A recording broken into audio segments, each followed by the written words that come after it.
I'm so sorry. I did not unmute myself.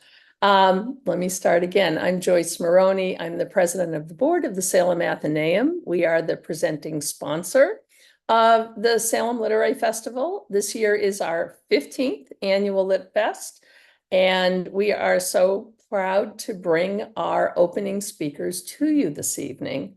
I'm happy to introduce Geraldine Brooks and Brunonia Barry in conversation, a conversation moderated by our own Diane Stern. Diane is a long-standing volunteer on the Lit Fest. We have a very hardworking group who bring this festival to you every year. So I would like to thank all of them on your behalf. Before we get started, I would like to give you a quick overview of how this is going to work. We have pasted our anti-harassment policy at the top of the chat, so you know the rules up front. We don't anticipate any problems with this kind of enthusiastic group of book lovers, but we also want you all to know how important it is to us that you have a good experience this evening.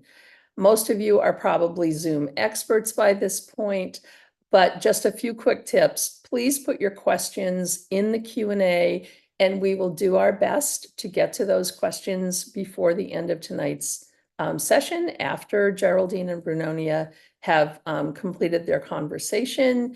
We also have closed captioning available on your screen that will actually either be in the row of icons at the bottom or the top of your screen if you'd like to take advantage of closed captioning. Any extraneous comments you have can be put in the chat. That is anything that's not a question. But we would really appreciate it if you would keep the side conversations in chat to a minimum and really soak in what you're hearing from these authors this evening. Last but not least, our moderator this evening will be Diane Stern. Diane anchored the news at WBZ News Radio here in Boston from 1983 to 2016, after which she was inducted into the Massachusetts Broadcasters Hall of Fame. She is a passionate book lover and a long-term volunteer for the Lit Fest. Welcome, Diane.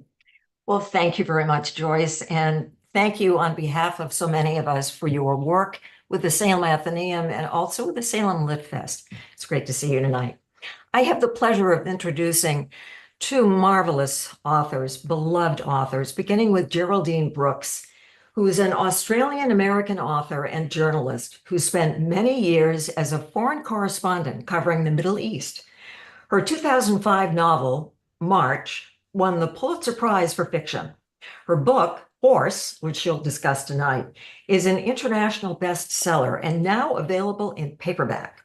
Her novels, People of the Book, Caleb's Crossing, and The Secret Chord were New York Times bestsellers, and her first work of fiction, Year of Wonders, another international bestseller, was translated into 25 languages and is currently under option to Olivia Colman, the great British actress. Geraldine is also the author of two other nonfiction works, Foreign Correspondence and The Idea of Home, coming out in February of 2025, her memoir, Memorial Days. Geraldine lives on Martha's Vineyard with her dog Bear and a donkey named Daisy. There is a beautiful video of her and her farm animals on the vineyard that you can see on her website. In the chat, we're posting that link to the website and that of Brunonia Barry, who is the New York Times and International Best-Selling Award-winning author of The Lace Reader, The Map of True Places, and The Fifth Petal. Her work has been translated into more than 30 languages and has been a People magazine pick. She was the first American author to win the International Women's Fiction Festival's Bacchante Award, and she won the New England Book Festival's Award for Best Fiction. Her reviews and articles on writing have appeared in the London Times and the Washington Post, among others. Brunonia, a longtime friend of the Salem Athenaeum, served as executive director of the Salem Lit Fest back in 2014 and 15. Now at work on her fourth book, Bru lives in Salem with her husband, Gary Ward, and their Aussie doodle, Rafferty. a name that should ring a bell for anyone who has read Brunonia's books. Welcome to you both. It's great to have you. It's wonderful to be here. Thank you, Diane. This is great. Well, I have a lot of questions, if Geraldine doesn't mind. I am very excited to talk to you, Brunonia. We're talking about my obsession with your work tonight. I'm just going to read a little description. I know we have a lot of writers here and a lot of readers, and I don't know how many have read the book already. So I just thought I'd do, a 2-minute description of what it is. A discarded painting in a junk pile, a skeleton in an attic, and the greatest racehorse in American history. From these strands, a Pulitzer Prize winner braids a sweeping story of spirit, obsession, and injustice across American history. And I have to say, and I think I said it off screen before to you, you are not afraid of challenging subject matter, which is great for us.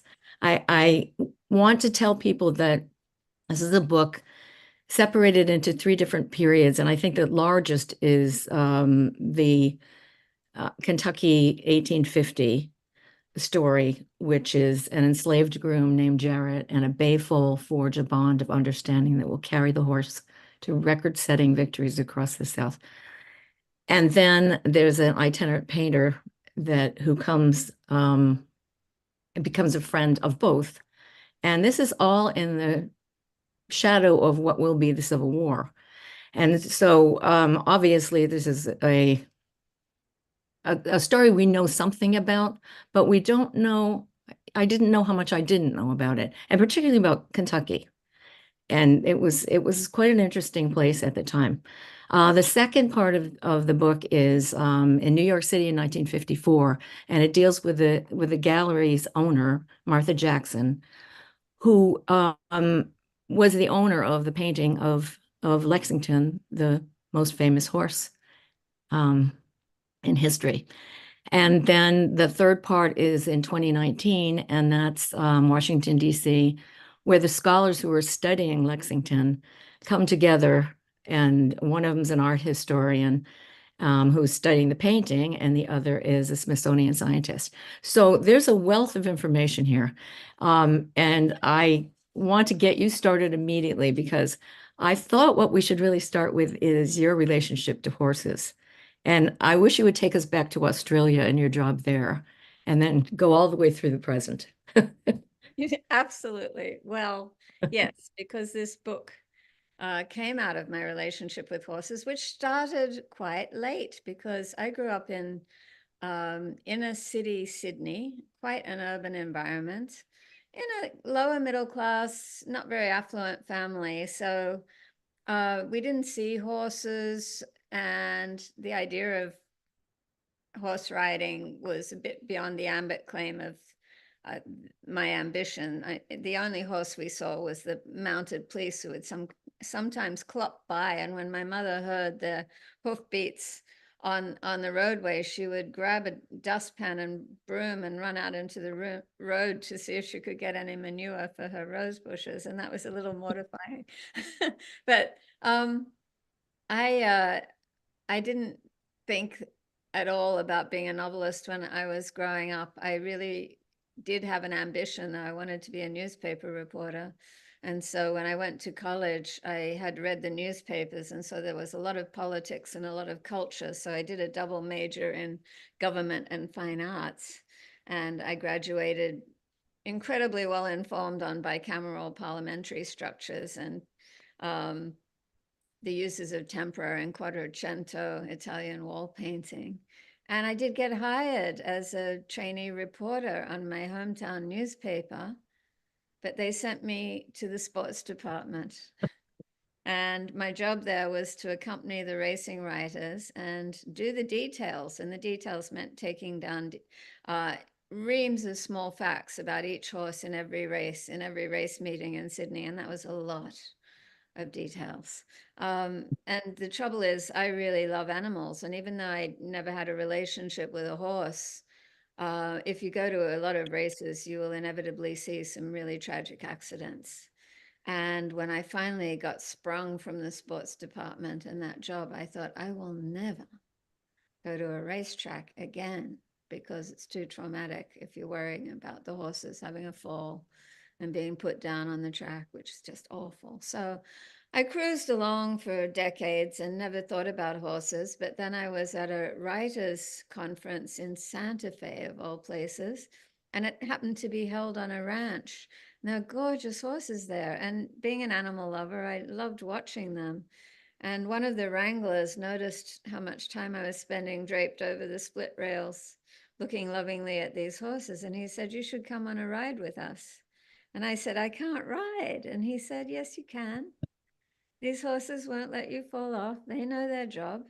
And I believed him. And the next day we were cantering through the beautiful arroyos of New Mexico, and it was fantastic. And I got home, and a few days later, a young friend came over for dinner. And I was telling her how much I'd loved this experience of being on horseback.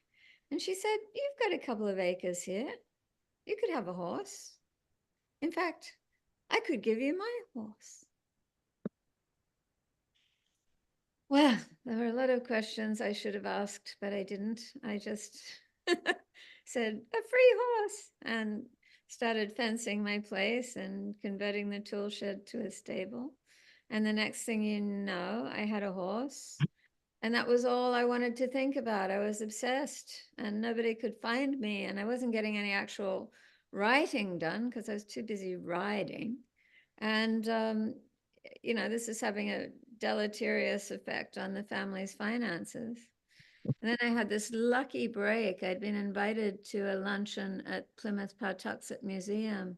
And at the same luncheon was an official from the Smithsonian Institution. And he was regaling the table about how he had just delivered the skeleton of the most famous racehorse of the 19th century from a forgotten, dusty corner of the attic of the Natural History Museum to pride of place in an exhibition on the history of the thoroughbred at the International Museum of the Horse in Kentucky, because this horse, more than any other, was the reason that Kentucky became the center of thoroughbred breeding. This horse was not only the fastest, he was also the most successful stud sire in the history of thoroughbred racing. And then when he got to the bit about what happened to this horse during the Civil War, my lunch was uneaten, and I knew I had found the subject for my next novel. Absolutely. Well, I think you had originally gone there to be pitched another idea. Is that right? That is This true. is how things happen. Yes, This is how ideas are generated. that was funny. They had invited me, and it's a good idea. It was a lovely idea, because Plymouth is a living history museum, and they interpret history by having people actually embody the early English settlers. And then there is a Wampanoag encampment, and their idea was they had a lot of information about a young Puritan girl in the early settlement, and they said you could wear her clothes, you could live in the replica of the house that she lived in. And this is like catnip to a novelist like me who really loves to get the fine detail of what it felt like and what it smelt like, as you would know. And the only problem with this pitch was that I had just written that girl. She was the protagonist of Caleb's Crossing. Yes. I had spent 5 years living in the head of a Calvinist immigrant. Just didn't. Which is interesting in itself. It was very interesting, but it's a dark place, Yeah. and I had no intention of going back there for 5 years. That makes a lot of sense. Well, you said somewhere else when you were talking about people of the book, I think, that you overheard a story and that led you to writing that book. And I think that is sometimes the way things happen. And do you find yourself, now that people know who you are, do you find people not wanting to speak in front of you in restaurants and things? Because I get that locally sometimes. Let's just cut down our conversation. It's the opposite for me. People are often coming with ideas that they would like me to write about. Um, but it doesn't really work that way, you know. There's some kind of miasma out of which ideas come to you, and it's very rarely somebody coming and saying there's a book in this. I mean, Almost never. Yeah. I'd be really interested in how, you know, I love what Hemingway said, an idea for a novel can be something you're lucky enough to overhear or the wreck of your whole damn life. Yeah. Yeah. That's I very hope, well I said. hope for So you, true. So I hope true. for you it's more the former than the latter. But what's the best idea that has come to you out of that miasma? Well, strangely, my first idea for the lace reader came to me out of an allergy for horses, which is really strange because we were doing a kitchen over and there was horsehair plaster, and I have a great allergy, probably to plaster in general, just dust, but I had an allergy to horses, and the contractor gave me the idea. Now it didn't turn out to be about horses at all, but it led to a dream I had about lace and fortune telling. So Goodness, it's an odd way in, but you take whatever you can get, I think, too. Yeah. you certainly do. I mean, the subconscious is very important, but now I've got house envy because if it had horsehair in the mortar, it must be a very old house. It was old. It was. And we had just moved back from California, and we were trying to redo a house that really um didn't need to have its walls taken down. So then we moved to Salem after that because we were trying to build a kitchen that we liked, and we bought a house that had a kitchen that we liked, which is just as old as the other house. It just happened to be a different kitchen. So, so yes, and then the other inspiration for me has been dogs, which is interesting, and trees. So, and history about trees, and the life of trees under under roots and things like that. So I get obsessed with one or two subjects, and I hear about them from somebody, and then my mind just goes off. And research is what I love, and I know you do too. I do. I do So I love. was going to lead into that next because I think I can get lost for. I could write a book. If you had 2 years to write it, I would take at least an extra year. And I don't like to sit down and write. I like to do the research. So I don't know how you are, but I know what you've done for this particular book. And I know you went, This book was a little crazy because I didn't realize what I was getting myself into. You know, I fell in love with the 19th century story of the horse. And I thought I would have a 21st century frame around it because I was fascinated by the work at the Smithsonian. And I love to get up in other people's business. And I thought it would be really great to find out what an osteopreparator who works with skeletons actually does and the science behind it. But I didn't realize that that would be a whole narrative. And I certainly didn't know that this story about a 19th century racehorse was going to lead me right to Jackson Pollock and his car crash. And yet it did. And that's where the Mark Twain saying, you know, fiction is obliged to stick to possibilities, truth isn't. So the so true true. thing, you know, everything in this book that seems unlikely is actually the true thing. But Yes, yeah, I'm a little that's bit always the case. different in that I don't like to do my research first. I like to do just enough to get started and start writing and let the story tell me what I need to know. So right until you want to have, for example, you know, your 19th century groom is treating the horse for colic. Well, how did they treat a horse for colic in the 19th century? I have no idea. So then I have to go and find out. So I like to do it that way. That's a good way to do it. I think one thing cues another anyway. Something you find out, and as you said, the truth is always a bit stranger. And when you see the true details of a book, the strangest things are the truest. So, and as I heard you say earlier too, that you should always include those, and I always do.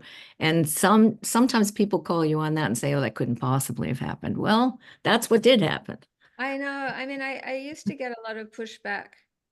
I got it for Year of Wonders and for Caleb's Crossing because they both have young female protagonists, and it's the 17th century. Mm. And readers would say, you know, she gives her 17th century female protagonists feminist ideas. Hello. Yeah. Go and read the court records of the church courts in Massachusetts or the Yes. institutions in England, which is the only place you can hear women speaking in their own voice, because they generally didn't have the opportunity to be literate and to tell their own stories, but they're hauled into court and they're being heard, and what they're saying is being transcribed. And that's where you hear them. And we weren't the first generation to realize we were getting a lousy deal. That's They right. knew, and they were angry, and they articulated it beautifully. So I highly recommend the court records for people who were unheard. It also works for enslaved people who Oh, yes. were involved in court cases. You can actually hear them speaking in their own voice. Now, you said you found some good documentation of enslaved life, the way people actually live the day-to-day life and home life. And I thought that was quite interesting. Yeah, no, I'm resting on the shoulders of great African American historians here who have been digging and digging to unearth the untold stories of the enslaved. But in the horse world, it was a little bit different because the white enslavers valued what these men, and they were all men at that time, and boys, Mhm. did, because so much of their wealth and prestige rested on it. And they were so involved in having the greatest racehorse. And so the skill and expertise of the enslaved Black horsemen was valued in a very particular way. And these men were written about in correspondence between the white owners, and they were noted in the turf press of the day. And this, you have to understand what a big deal thoroughbred racing was in the 19th century. It was the pastime, and everybody was involved in it. Rich, poor, black, white. People had horses. They loved horses. They wanted to have the fastest horse. People raced their own horses down the main streets of towns, which is how we got the American quarter horse.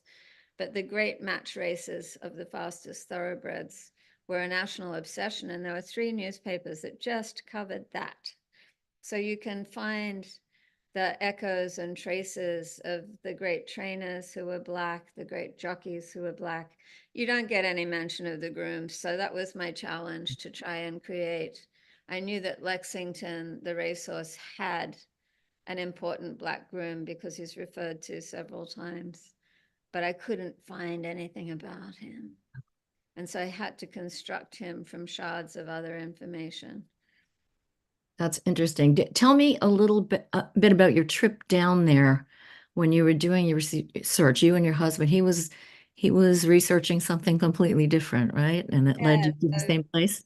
Yeah, my husband, Tony Horwitz, was doing a wonderful book called Spying on the South, which was about the travels of Frederick Law Olmsted, who we all know now as the great creator of landscapes, most famously Central Park, but also many, many other important American landscapes.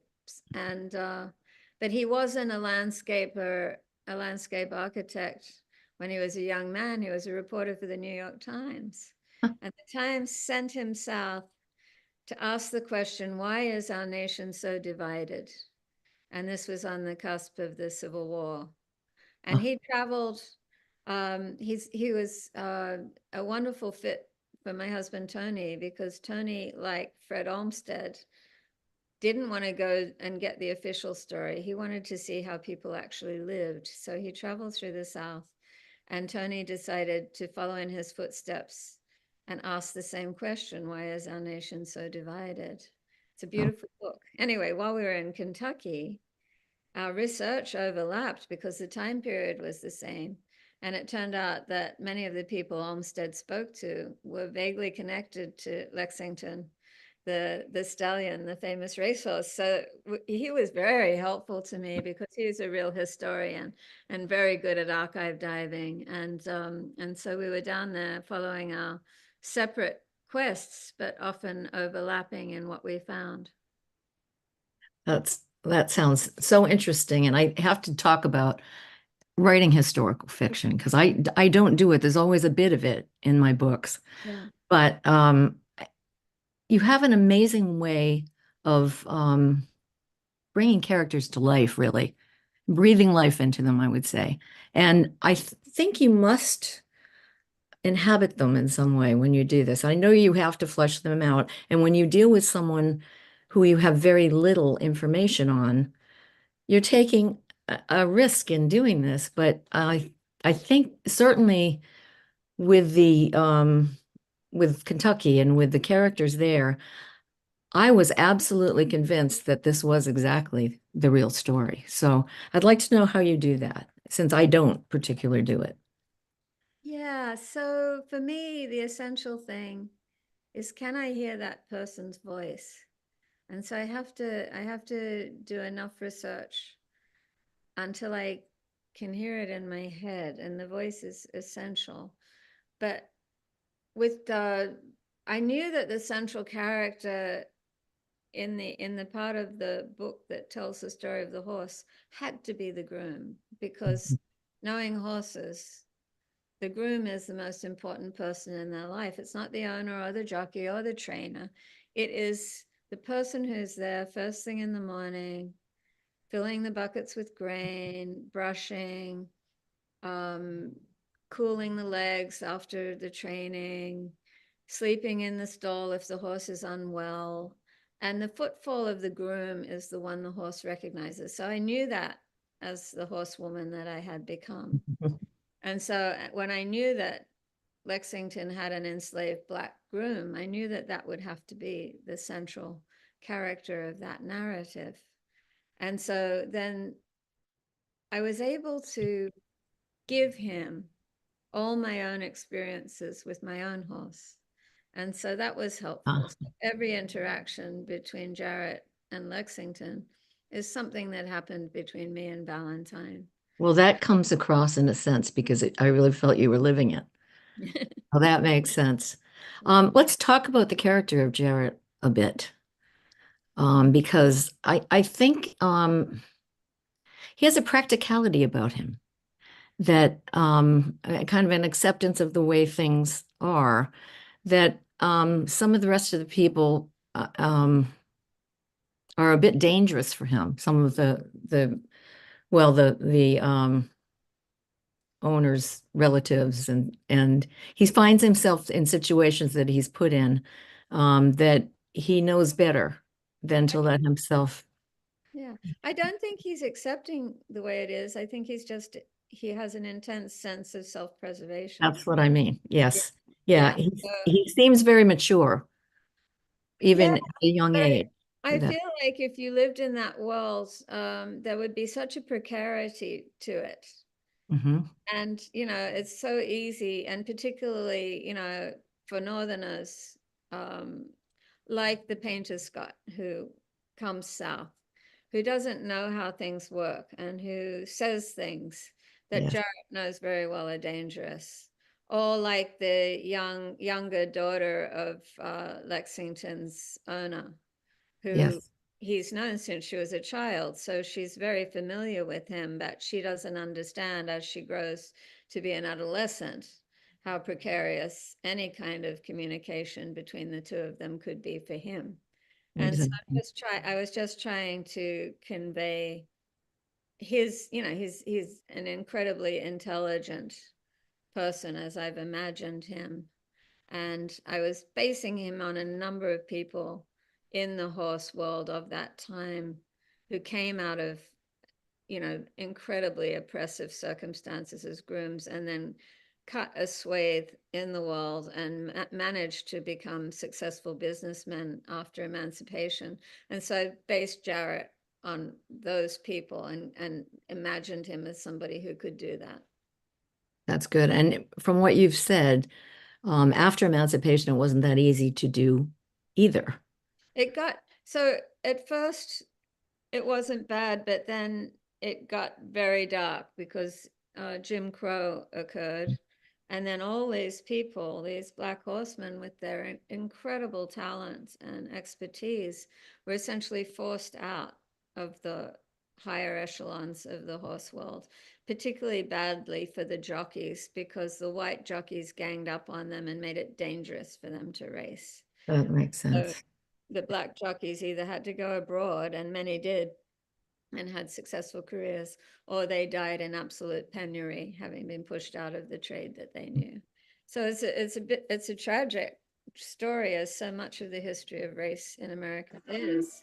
And that was certainly something that became clear to me as I was writing the historical injustices, is that I can't leave that story in the past and then jump to the 21st century and pretend that that story isn't relevant, that that story is over and done with and something we don't need to bother about. So I knew I would have to echo, there'd have to be reverberations about the current state of race relations in America, Yes, or it would be cowardly on my part. right. Well, that leads us to the other parts of the book that I think would be interested in talking about, because it's an interesting thing to leave this larger part of the story, and you feel such emotion for these characters, and then the finding the connections between this story and obviously the gallery owner. That's a clear connection. And we talk a little bit about her gallery, which was very interesting. Yeah, she's a real person, Martha Jackson. She was an astonishing person, actually. She was a pioneering feminist gallerist. She'd started out as a painter, but realized she had the self-awareness to see that she was never going to be a great painter. But she had incredible instincts and great taste. And she particularly had a great sense of the avant-garde. And so she was a pioneer supporter of de Kooning and Pollock, and gave Bridget Riley her first exhibition in the United States and coined the term op art. So she had this unbelievable sense of connoisseurship about the newest ideas in art. And so she had an influential gallery in New York City. And when she died, she bequeathed a bunch of her works to the Smithsonian, to the art museum there. And they're all incredibly edgy pieces of contemporary art, except for one. And that was this small, lovely, totally realistic, very traditional 19th century oil painting of Lexington. And I'm like, why? Why did Martha Jackson have that painting? And unfortunately, her son, who might have been able to tell me, had just passed away. So I had to come up with something plausible to explain it. And then I found out she was a great equestrian, and that her mother had been an even greater equestrian, a champion show jumper who had competed at Madison Square Garden and then had died in a freak, tragic, trivial fall from a horse. And so I thought maybe there's a connection there. Oh. Well, interesting. Again, writing a true character, and creating the entire story and fleshing it out is such a talent of yours. Let's go to Thomas Scott for a minute, because now we're talking about the painter. And itinerant horse painters were not everywhere, but he was one of the known ones, not the biggest star of the group, I don't think. I remember with my grandparents and great grandparents all the horse paintings they had, and all of the Currier and Ives prints on the walls, and Yeah, exactly. that just was, yeah. I think if you had a horse, having a portrait of a horse even now is something that most people want. But at that time, it's an interesting, well, it's an interesting way to travel. and paint and meet all the people on your way. And he had a very, well, he had a wonderful relationship, certainly, that you created with Jarrett, and obviously understood horses very well, certainly their physical form and some other things about them too. And I'd love to hear you talk about him along with Lexington and along with Jarrett and some of Yes, those things. Thomas Scott had set out to be a doctor, but he couldn't afford the fees. Mm. And so he switched to pharmacy. So he had a scientific bent, but he loved thoroughbred racing. And he used to write for the Turf Press. And he had a great understanding of horses. And because of his medical training of anatomy, and then he met up with Troy, who was a Swiss painter who had come to the United States and was the preeminent equestrian painter of the era. So he studied with Troy, and I think Troy got him his start, giving him commissions that he was too busy to take. And it fitted in Scott's proclivities because he could write and paint. And it was a little bit mercantile because it was pre-photography. So if you wanted to show the qualities of your horse as a potential stud horse or brood mare or just for sale, that was how you did it. You got an oil painting done, and then you got an etching that could be published, and people could look at that and see what the horse looked like. So they were very accurate. They were great at getting the horses. The people in the paintings sometimes are really interesting, and sometimes you see their afterthoughts. But it's also a fascinating thing because the equestrian painters often painted the black horsemen who were associated with the most famous thoroughbreds. So we have images of the great black trainers and the great black jockeys, which is really a wonderful resource. That's very helpful. Yes. Yes. Well, I have one other question that leads to the 2019 story, because you hinted about this a few minutes ago, that you really couldn't leave it in the 1800s. And so, but these are the two characters, I believe, that are fictional. Is this right for both of them? Well, Well, we know somebody called Jarrett, who was Lexington's groom, existed.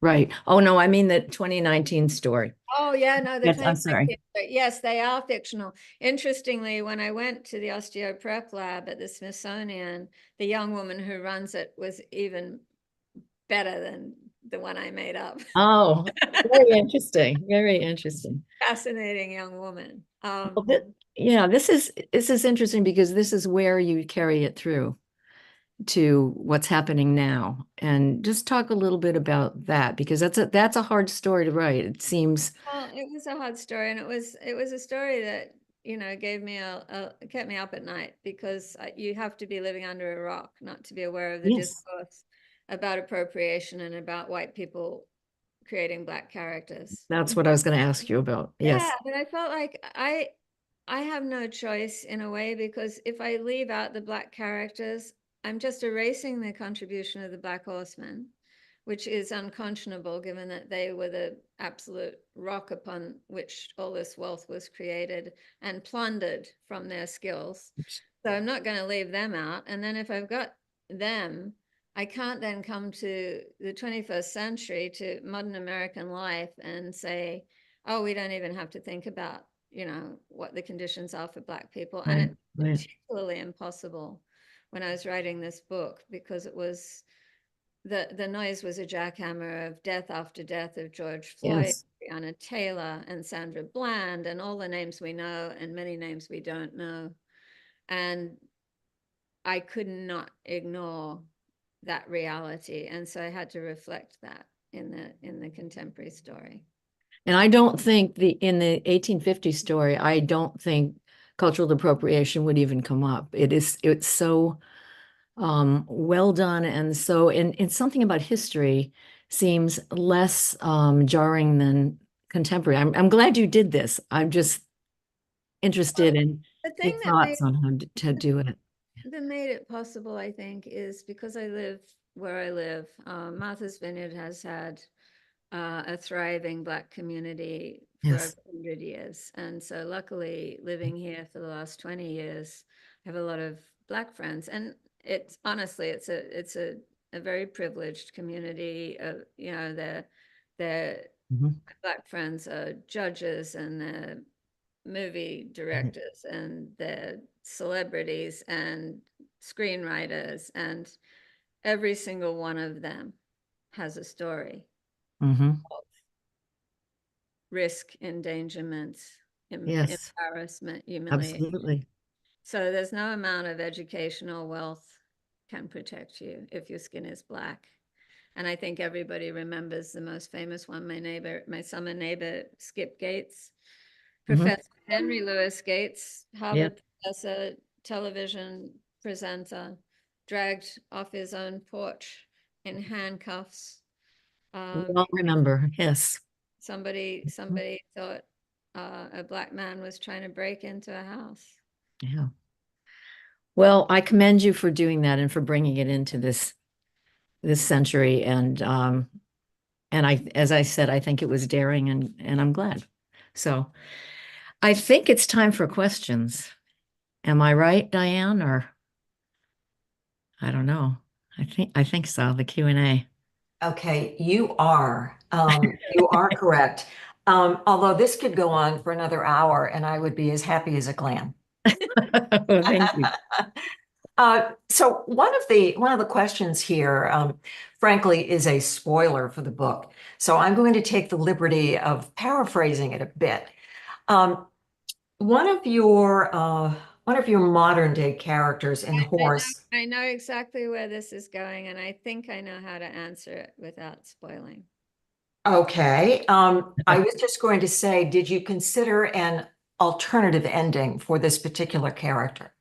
I did. I considered a lot of endings, but there were two things that were going on. One had to do with the craft of writing fiction, and one had to do with my personal life.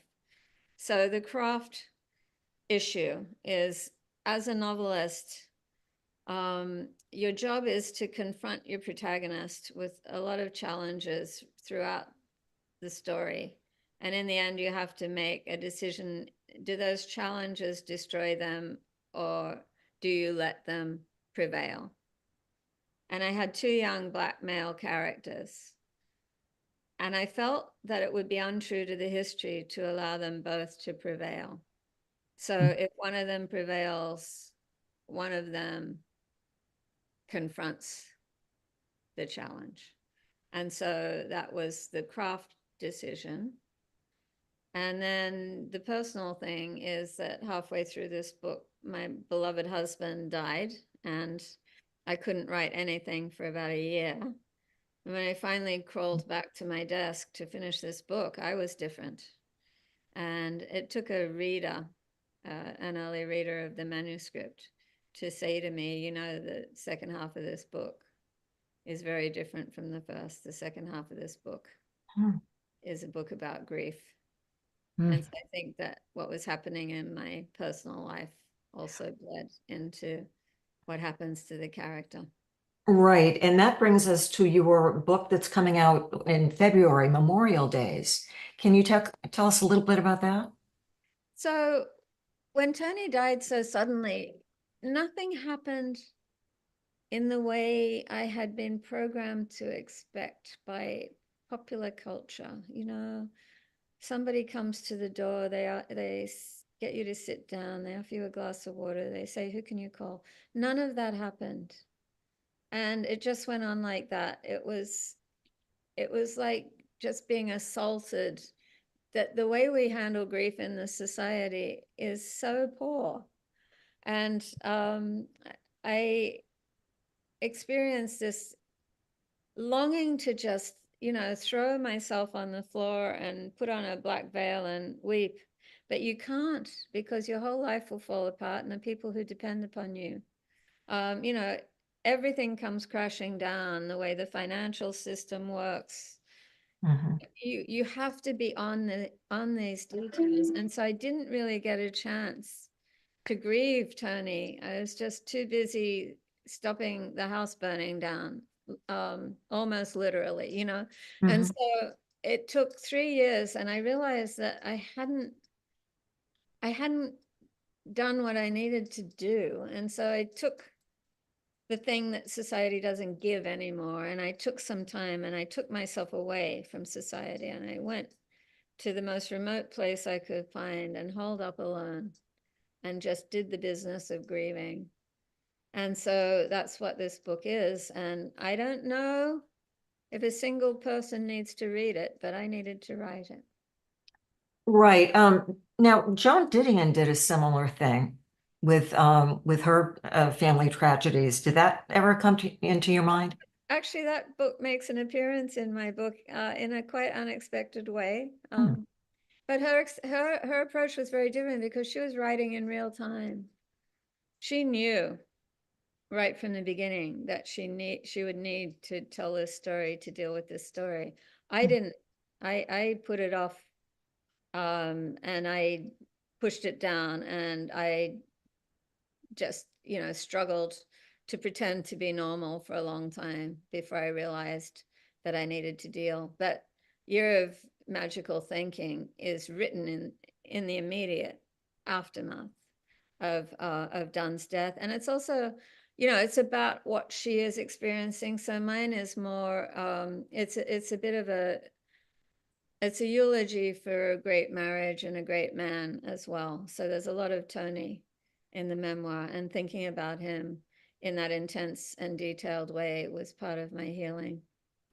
And something precious for your sons. Maybe. I mean, they have their own stories to tell. Of course. A question or two for you, Brunonia. Tell us about your forthcoming fourth novel. Is that your question, Diane? It is. If you want to share. Sure. I just finished a book about mothers and daughters that, as with most things I write, it's a bit scary. It's it's mothers and daughters who go away for a weekend together, and the daughters are 13, and that should tell you how scary it can be. But it's actually a story about it's a story about the history of the women together years ago and everything that's led up to this point. And it's also a story about honesty and a bit of a revenge story, which was an interesting thing because the times I think are such that I was feeling angrier than I'd ever felt. And I've never written a revenge story before. So it was great fun. And it scared even me, and it certainly scared my agent. So we'll see what happens. Well, good luck in any event. Thanks. So Salem has a special place in your heart, Brunonia. You grew up on the North Shore, and we should, full disclosure, explain that you and I are very long time friends since kindergarten. So that's what, at least a couple of decades. And so I know about your history and how much you love the area. Is it tricky, though, to write about a place you're so familiar with, and maybe it's more of a comfort to write what you know? And that's a question also for Geraldine. But you want to start, Renee? Sure. I didn't live here for a very long time. I was gone from the time I was 18 till the time I was 45. And I came home because my parents were ill. And so we moved back from California at that point. But I'd been all sorts of places. I'd been in Chicago and New York and Ireland and all sorts of places. But I always was writing, and I was always writing about here. And I couldn't get rid of that.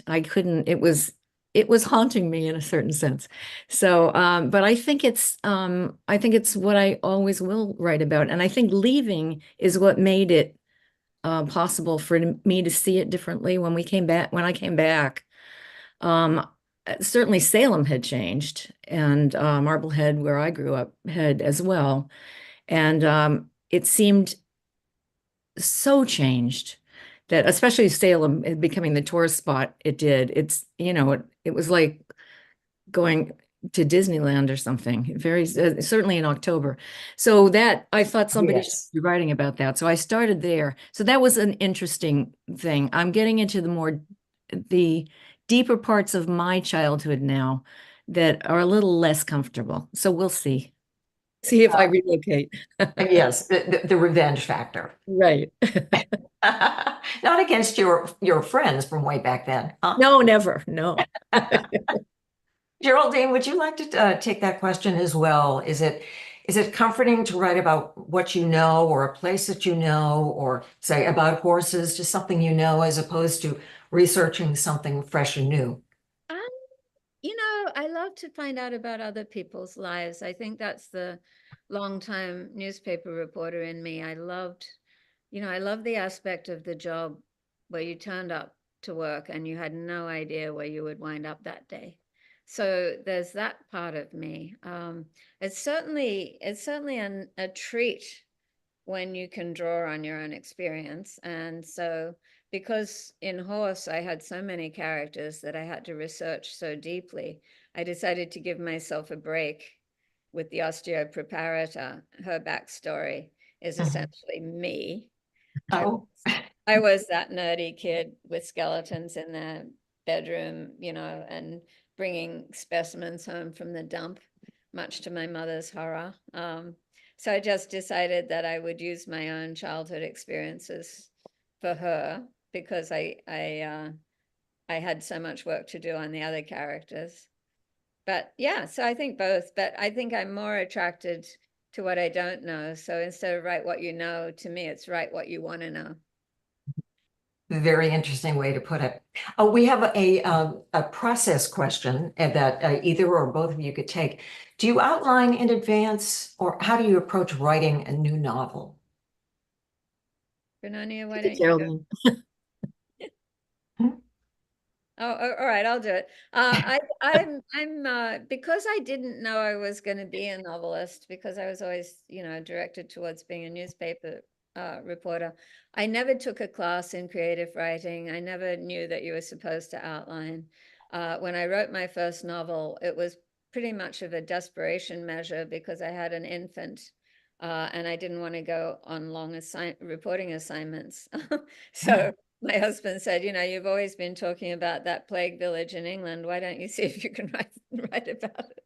And so I fell into novel writing almost accidentally, and I do it very instinctively, and I don't outline, and I don't do any of the things that are probably good novelist hygiene. I just start writing. I've got the skeleton because it's some story from history that fascinates me.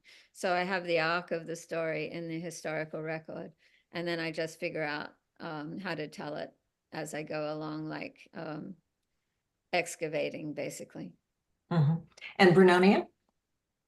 I usually write about 100 pages before I have any idea where I'm going, and usually throw out most of that somewhere. I always know the ending of things, long before I know the beginning, and the beginning is somewhere in that first 100 pages, and then I outline when I find it, and sometimes I don't find it.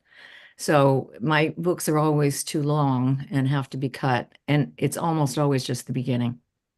And then I will do a paragraph for what I consider will be each chapter. And of course, that can change, because your book often has a mind of its own, and your characters certainly do. So, so it's a movable feast.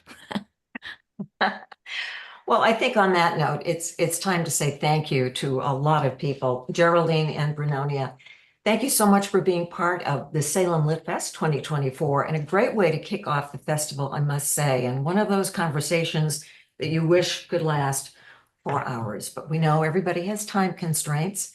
Thank you so much. Also, a shout out to our sponsors and partners who help us keep the Lit Fest free.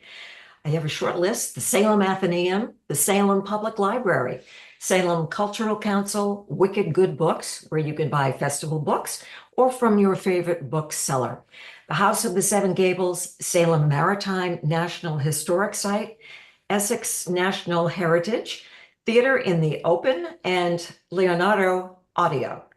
Molecule Literary Magazine. Oh, it's not such a short list after all. Salem 5, Salem State University, Berry Library, Salem Academy Charter School, Peabody Essex Museum, and of course, readers included in our audience who donate to the festival. You might have noticed behind Brunonia is a montage of, well, could you explain what that is, Brunonia?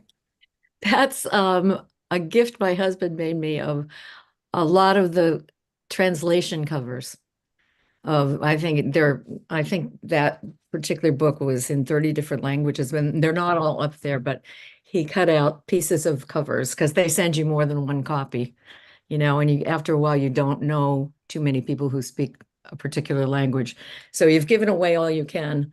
And then he thought, well, I'll just make this collage montage of the whole thing.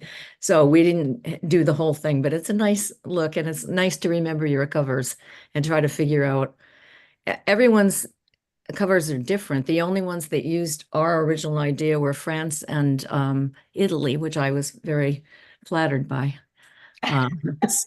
But every country has their own designers. So it's amazing to see what the different takes on what they think your book is really about, and titles too, of course.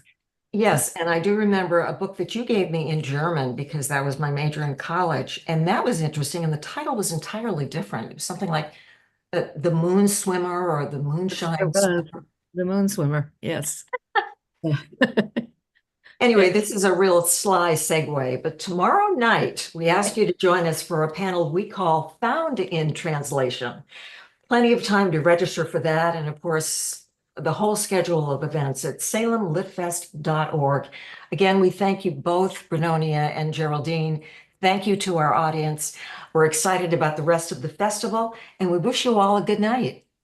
Thank you so much. And thank you, Brunonia. Thank you, Geraldine. And thank you, Diana and the Litfest. You bet. Bye.